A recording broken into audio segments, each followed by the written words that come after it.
Thank you for joining us. We're here to talk about what remains, heirlooms in the making of value. And I wanted to sort of talk about what makes this journey from a possession to an heirloom, from something you own to something that almost owns a piece of you. Jewelry, artwork, royal collections, or family pieces. What they share is not price, it's the weight of everything that's happened around them. What remains are the things that people choose to keep: a diamond necklace, a manuscript, a painting acquired on instinct, a stone that's passed from one hand to another across generations, centuries, but they still arrive carrying meaning. Today's conversation is about how objects accumulate meaning, how narratives get embedded in them, and how the act of keeping something or passing it on itself is the statement of value. I can't think of three people better placed to have this conversation with. Dr. Usha Balakrishnan is one of India's foremost jewelry historians and cultural capital consultants, a scholar who spent decades tracing 5,000 years of Indian jewelry with a particular focus on natural diamonds. She's the author of Diamonds Across Time, Dance of the Peacock, and Jewels of the Nizams, among others. If you want to understand what Indian jewelry actually means, not just what it looks like, her work is where you begin. When I asked her to describe herself, she very precisely identified herself as a jewelry historian who doesn't just explore size, value, and preference, but endeavors to tell the stories the gems and jewels cannot speak for themselves, of where they were born, how they were made, whom they adorned, and what worlds of love, power, faith, and memory they once inhabited. Dr. Amin Jaffer is director of the Thani Collection. He was formerly senior curator at the Victoria and Albert Museum and has curated landmark exhibitions from the Forbidden City in Beijing to the Grand Palais in Paris. His exhibitions and writing on Indian royal objects, including made for Maharajas and beyond extravagance, a royal collection of gems and jewels, remain the definitive works on the subject. He is also the curator of the National Pavilion of India at the 61st Venice Biennale 2026. Farah Siddiqui founded FSCA over 20 years ago and has since built some of the most significant collections of South Asian art in private hands.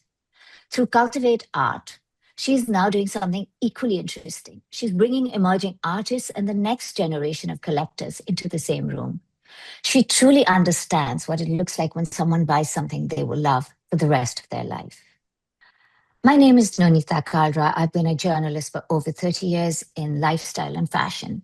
And today I have the pleasure and privilege of moderating this brilliant panel discussion. So I'm going to start with a common question. Each one of you has sort of spent your life working around exceptional objects, things that have outlived the people that have made them. Is there an object in your own life that you will never part with? And what does this attachment tell us about value? Usha, would you like to take this first? This is like asking you, who's your favorite child? So, yeah, I think objects carry memory for me. It doesn't have to be precious. It doesn't have to be of very, very high value. But yes, it's the memories that are associated with that, whether it's a work of art, whether it's a piece of jewelry, whether it's a dupatta that I wore somewhere. These are things that the moment I see it, the moment I touch it, it takes me back to a time and space that is not part of our everyday life.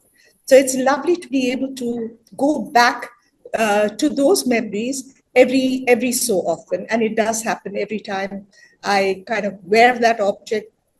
I mean, for example, I'm wearing this diamond pendant over here today, which actually was put around my neck, I think when I was 7 months old, by my paternal grandmother, who kind of passed away a month after that. So I was just 7 months old, taken to see her. So for me, I don't know her. I don't remember her, but every time I wear it, I feel as though, she's reaching out to me, she's protecting me, she's looking after me. And it kind of connects me to the time when, so many years ago. Of course, the object means much more to me today in the context of jewelry because I take it out every so often to study, and wonder who made it, where was it made, where did the stones come from, did it have a meaning for her, who gave it to her. So these are all questions that cross my mind when I wear this piece of jewelry. Amin, what about you? I would say that the question of heirloom, we like to think of it in terms of an association with rarity or intrinsic value, but I think an heirloom is really more about emotional value. And anything can be an heirloom if it's bestowed with attention, care, love, authority, if it's deemed to be worthy to be recorded and talked about, deemed to be passed down in a very conscious way from one generation to the next. I think that's when it becomes an heirloom. It can be a very simple textile. It could be a very simple piece of jewelry. It could be an object.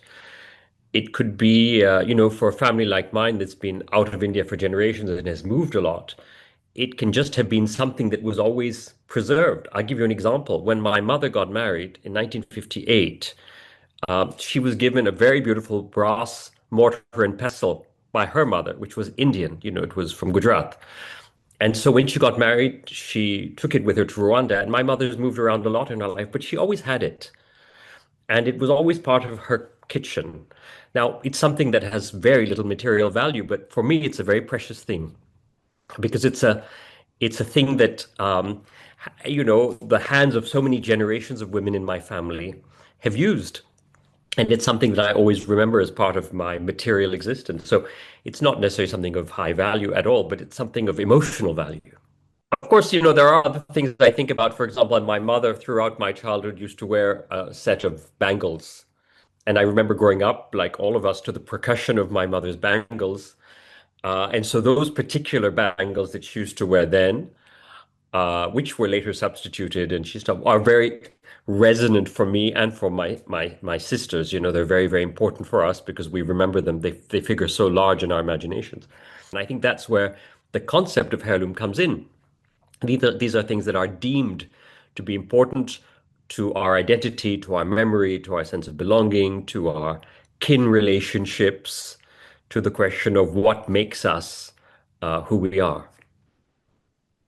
Farah, I know you have just one child, so that's your favorite. But beyond that, Well, I'm going to put you in this spot. Find the one thing.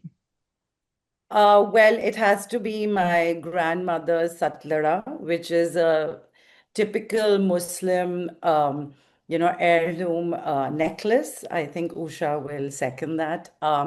It is a 7-strand pearl with precious stone, and it belongs to her grandmother, and it's passed down in generations. And I would like to also add that, objects are really vessels of time. And when it comes to paintings, it's also about capturing a moment, whether it's political, historical, social. What artists tend to do is capture a moment in their paintings. It could be personal. And that is also such an important part of our culture in India or in South Asia that, whether it's jewelry or artifacts or, just any object which needs to. And we also, I think, tend to, as South Asians, like to hoard, right? We don't like to give things away. The idea of selling something is kind of not very common. And especially in aristocratic families or families of the bygone era, it sort of was marked with a lot of sadness if one would sell these objects.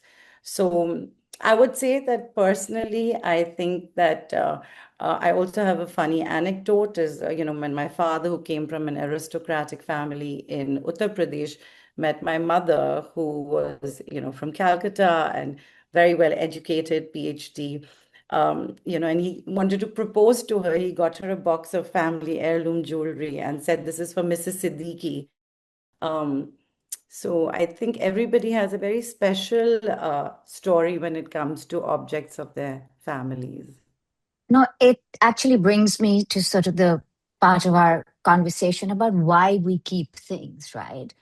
And it's sort of, I think, a relationship that goes back a long way. I mean, Usha, India's relationship with diamonds goes back millennia, long before this language of luxury that we describe today existed. So, what was this original relationship?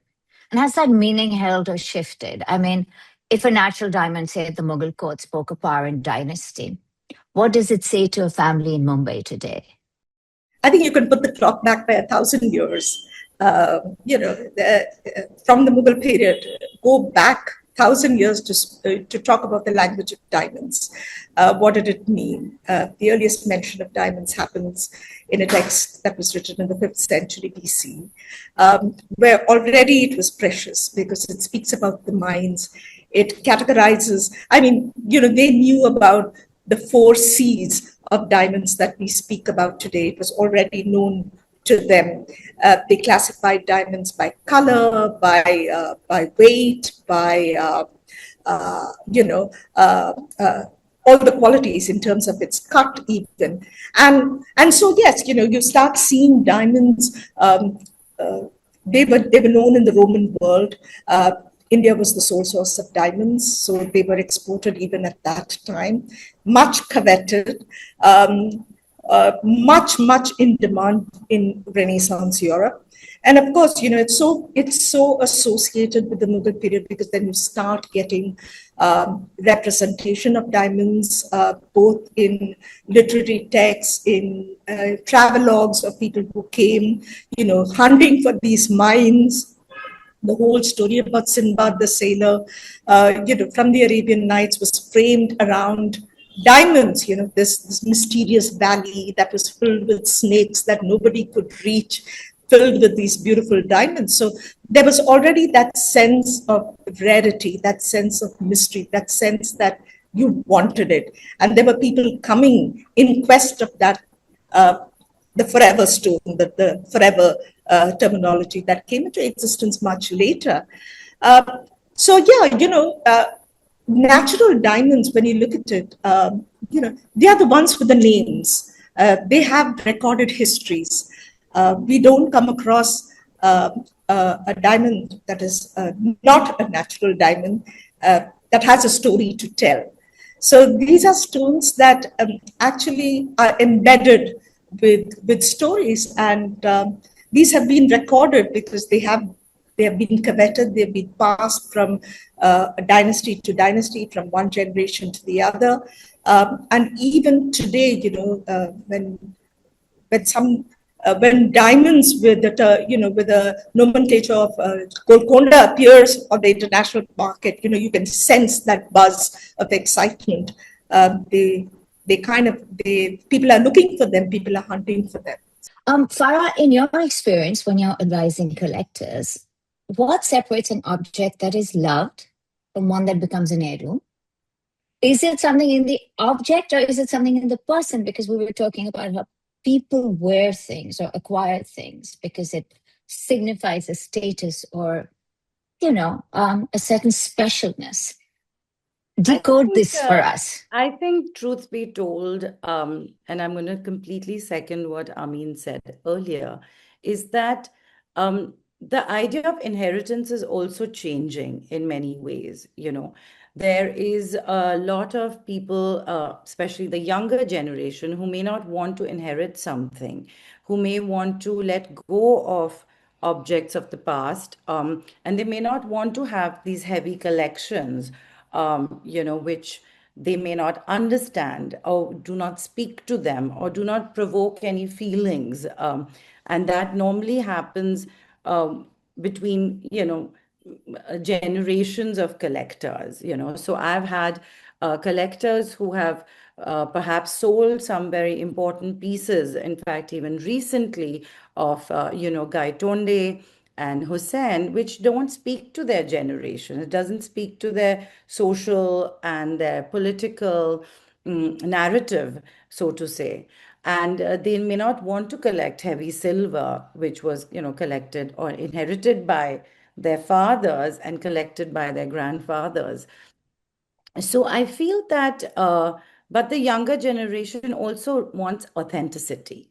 I think this is interesting because, they do want to collect something which speaks to them, which resonates with them, which probably, holds them in the present form. So, you would have somebody who may have a wonderful, contemporary work by Bharti Khel, and then juxtapose it with, a fifth century sculpture. So that is also quite interesting. So I think what younger generations or younger collectors, or at least the collectors I would like to work with, are the ones who want to value stories. And Usha, in Indian families, a natural diamond or a piece of jewelry rarely arrives without a story. There'd be a name, a year, an occasion. You talked about it as soon as we opened this conversation. Art collectors also do the same thing. There's always an association. This need to add a narrative, is that what transforms an object into something worth keeping across generations? Is that purely the only thing? I think, based both Amin and Farah have said, it starts with that love. That if you don't love the work of art, you don't love the piece of jewelry that you're acquiring, it cannot become that heirloom. It's because of the emotional attachment you have with that piece that then over a period of time translates into an heirloom. And you see that, in terms of jewelry, people, why do they buy jewelry? In India is very, very unique, I think, in that context. All the reasons that people bought jewelry, wore jewelry in the past or invested in jewelry still holds true in India, perhaps uniquely so, unlike in perhaps many Western societies. So, people put money in jewelry, one, because they just love adornment. Adornment is a way of life. They put money in jewelry because, it's a good ROI, and, with the prices that you are seeing today, it's still, it's that safe haven over there. They buy jewelry because there's a great emotional attachment to it. There is a soul that they see in jewelry. It keeps, it gives them that sense of comfort. It gives them the sense of security. It gives them a sense of emotional balance. All that comes into play. And I'm talking specifically in the context of, why people buy jewelry. And then, are the younger generation actually buying? Do they have that same motivation, versus works of art, versus buying a piece of painting and perhaps buying a piece of jewelry?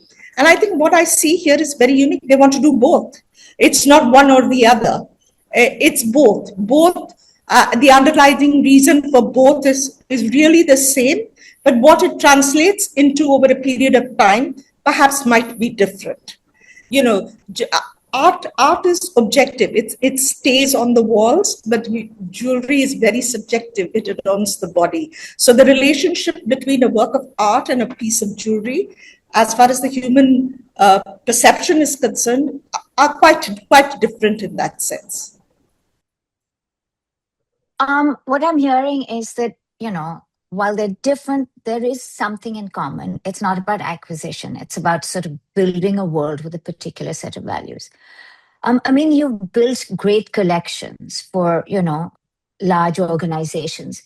Is that the impulse that you have seen drive some of the, important collections you have built? Is that what you still encounter? I think, no two collectors are identical. People collect with a variety of different motivations and purposes. Some who really engage emotionally and deeply with anything that they acquire, whether it's a piece of jewelry, whether it's a painting, whether it's a piece of furniture. They love it. They want to live with it. They want to wear it. They want to own it. You have others, of course, that buy more with a sense of This is an artist I think is really going to go up. I've just heard Guggenheim is going to acquire a painting. I think I should get one. Then there are other people who buy for decoration purposes, whether it's decorating themselves. I should be wearing this. I have to go to a wedding. I need something, I mean, there's lots and lots of different motivations and store of wealth. We all know people who buy gemstones as store of wealth. But whether it's worn in the same way generation after generation is also a question. I remember my mother in the 80s resetting a lot of her wedding jewelry. A lot of things she received in the 50s, which were so elaborate and dense and complex in these rich sets. And in the 80s, when she developed a taste for Swedish gold and very minimal jewelry, heavy, beautiful, but totally industrial and different, she said, I'm never going to wear these things that, I got married in. I'm never going to wear them. And she started to transform everything. So that's also a question. Farah and I were talking about how we inherited, you all do as Indians, you inherit jewelry.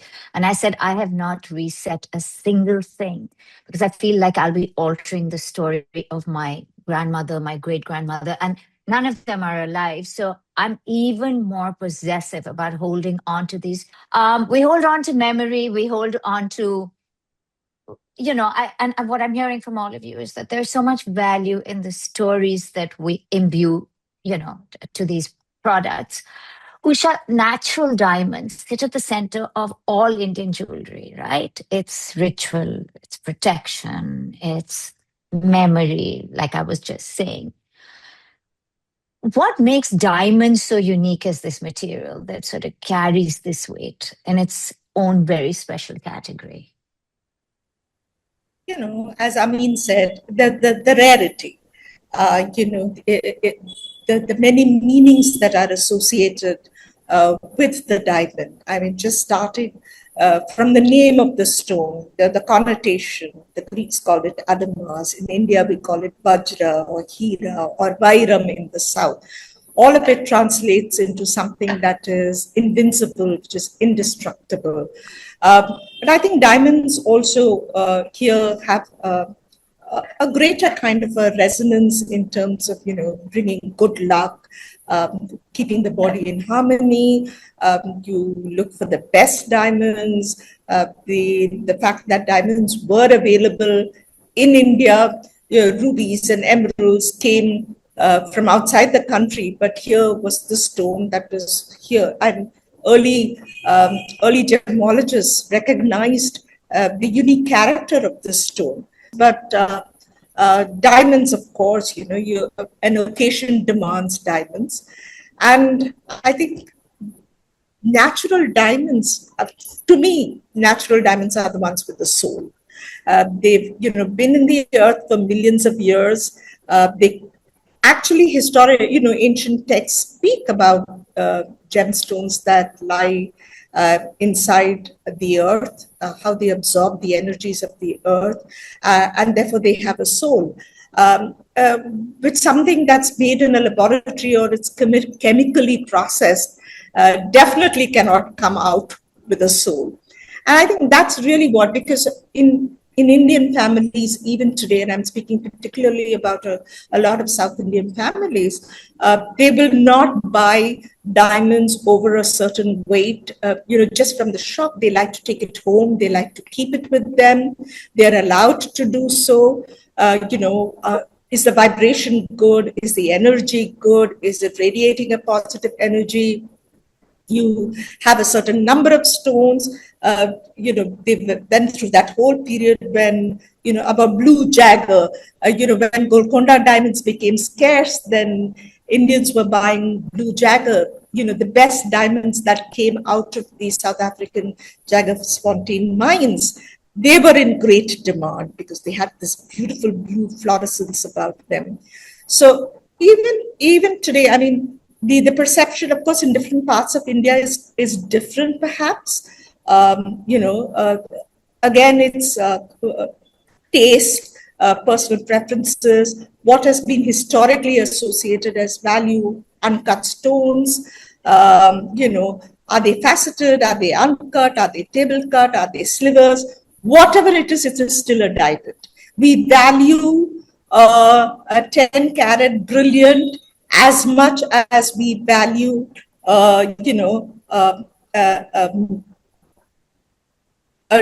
diamond which is not a perfectly round diamond, which is perhaps table cut, which is unevenly faceted, or a rose cut diamond is as coveted as the brilliant is.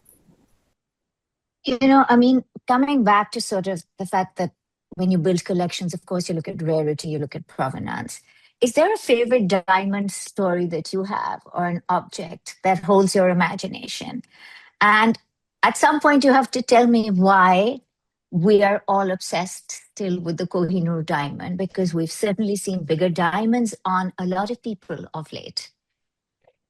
I think that it goes back to what is the basis of our discussion today. It's the question of the heirloom, right? The Kohinoor, which about which books have been written, about which countless legends, true and false, have existed. The fact is that it's a stone which is so deeply embedded with aspiration, with power, with history, with identity, going back into legend, going back into the heart of Indian civilization. So I think this is why it continues to mesmerize us, and it's why we hear, recurrently this idea of where it really should be, where it originates, and where it's had a symbolic value for centuries.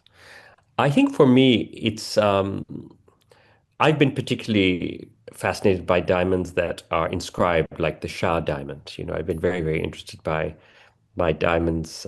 All gemstones that have inscriptions really fascinate me. But I guess going back into inventories and going back into legend, it's the dispersal of the Mughal treasury with Nadir Shah's arrival in 1739. It's that moment that for me is deeply, deeply fascinating. If I can say there's one diamond that interests me more than the others, I don't think I could say that. It's more what happens at that moment with the dispersal, and of course the superb diamonds that we know about that circulate after that. The other, I live a lot in Paris, so I'm also very fascinated by Tavernier and and the the myth of Tavernier and the stories that he weaves around the diamond markets in India, but also the fact that he was able to successfully broker the sale of so many important stones to the King of France. And the King of France, Louis XIV, was so mesmerized that he took every occasion to completely load himself up with diamonds. Courtiers say that when the king walked, he sparkled. That was one thing. Somebody else wrote that when the king walked, he crackled with the sound of the diamonds. So I'm very fascinated by the nexus between male power and the wearing of diamonds in this period, in the Mughal court, obviously, but how it translates into Europe with the arrival of more diamonds. We mustn't forget, of course, that diamonds were also very important forms of currency. That, the shifting of enormous assets and trade value between Asia and Europe happened in the late 17th and the 18th century through these boxes of diamonds that also traveled. Diamonds were at the center of huge corruption cases in England in the 18th century, with the nabobs coming back with diamonds, and nawabs like the Nawab of Arcot sending diamonds to the King of England. So for me, it's a lot around this culture of these massive Indian diamonds that come out into the world, whether it's through plunder like Nadir Shah, whether it's gifts like the Nawab of Arcot and others, this or whether it's acquisition like Louis XIV. But it's this moment where diamonds are so closely allied to power.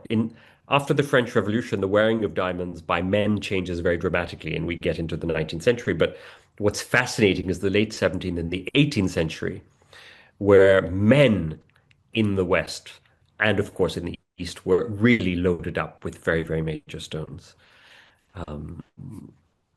I have goosebumps thinking about diamonds wandering around, telling stories, and being the cause for, all of this I don't know, love affairs, intrigue, the word intrigue.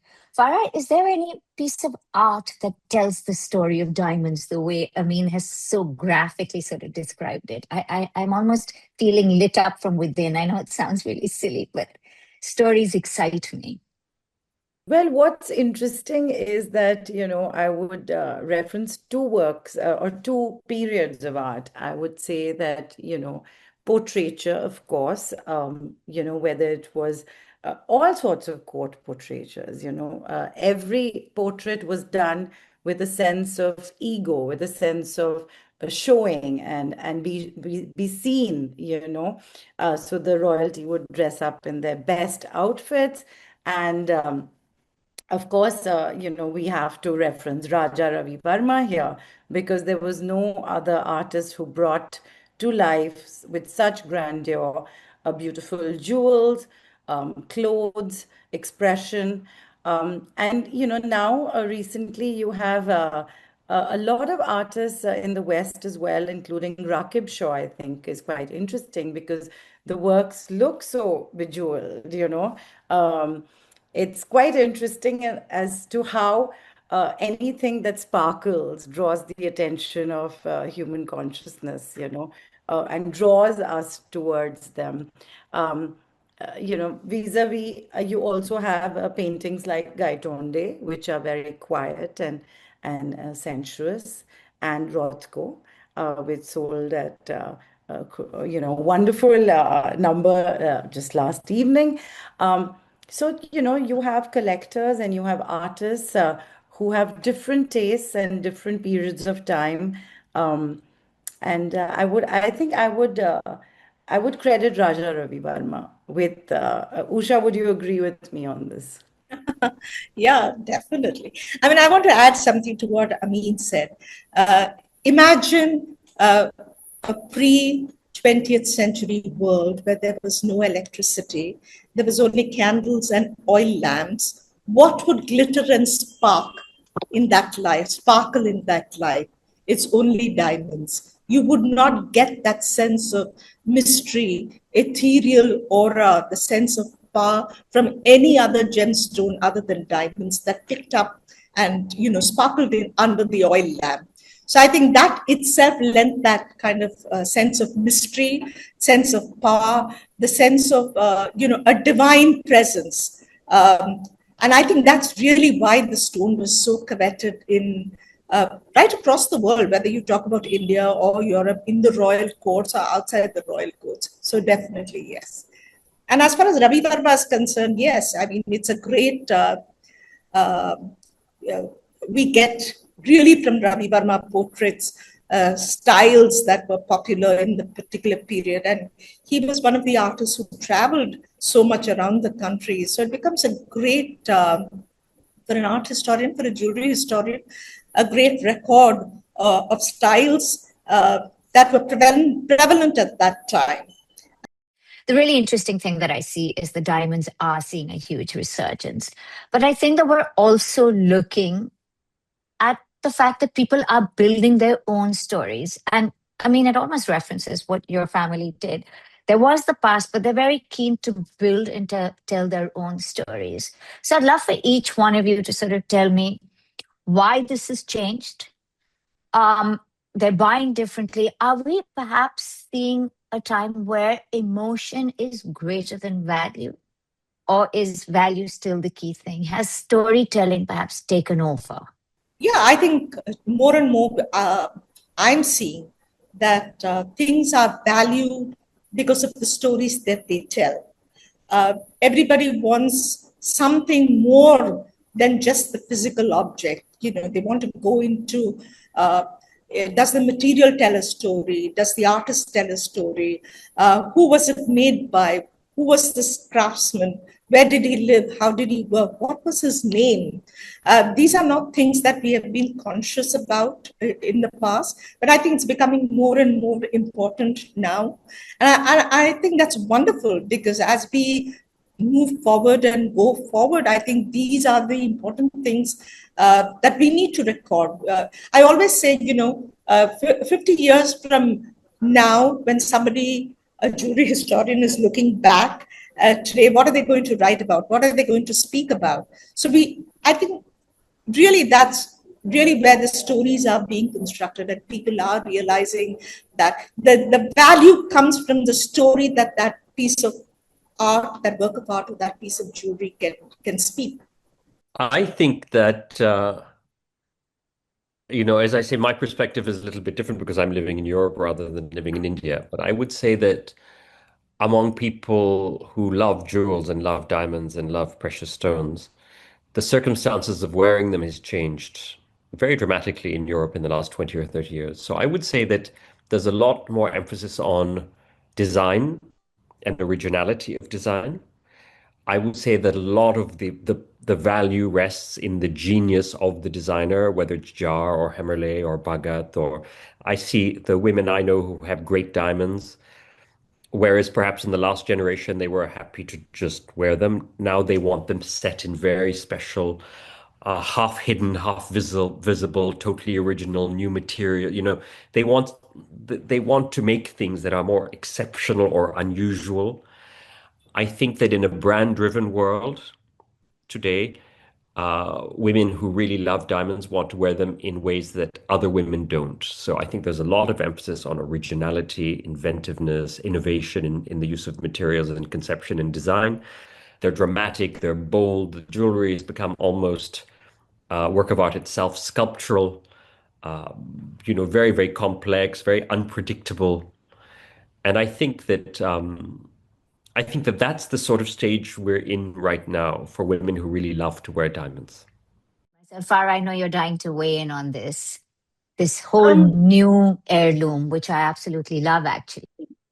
Amin is in Europe, but what's happening in India is there's a first generation of wealth in many ways. So they are first generation collectors of art, which is so interesting because, they may not have inherited art or diamonds or jewelry, heavy jewelry, and they are very much, making it for themselves, and they want to live better. They want to acquire art which speaks to them. They want to acquire jewelry which speaks to them, but they also want to do it with their own terms and their and a unique perspective, which is quite interesting. So I would say that a feeling of conscious consumption. I think I could say that, and also endurance. I'm finding collectors quite interesting at this moment in India, because they're so fresh. They're new collectors every day, whose families have never inherited art, and they're building something for themselves. And I think when it comes to diamonds, they all know that it's something. It's an object that has lasted time, maybe perhaps even more than contemporary art. What strikes me is that, whether it's across art or it's jewelry, what's consistent is the objects that endure are the ones that are not necessarily the rarest or the most valuable. They're the ones that come with stories or have the ability to continue to tell a story or create a fresh story. So, whether it's a natural diamond that has been around for a while or a newly acquired piece of work, they're not that different. I think that if they're chosen with the knowledge that some things are worth keeping because of the stories that they hold, they become the new heirlooms. Thank you all for, joining me in this conversation.